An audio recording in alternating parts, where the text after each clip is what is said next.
আসসালামু আলাইকুম। আজকে আমি মালাই পুডিং বানিয়ে দেখাবো।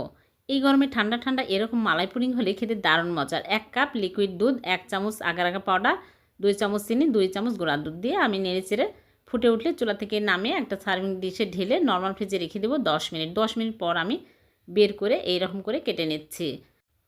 একটা মোল্ডে ঢেলে এক সাইডে রেখে দিচ্ছি। এদিকে একটা প্যানের মধ্যে নিয়ে নিচ্ছি 2 কাপ লিকুইড দুধ, কর্নফ্লাওয়ার 1/4 কাপ আর আগার আগার পাউডার 1 চামচ, চিনি 1/2 কাপ দিয়ে আমি নেড়েচেড়ে এক সাইডে রেখে দিলাম।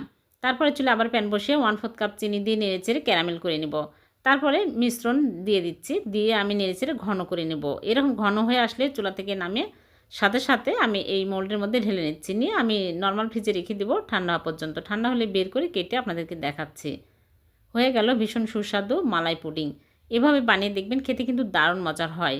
এই গরমে এইরকম পুডিং খেলে মন প্রাণ জুড়িয়ে যাবে। ভালো লাগলে লাইক, কমেন্ট, শেয়ার করে দেবেন। আল্লাহ হাফেজ।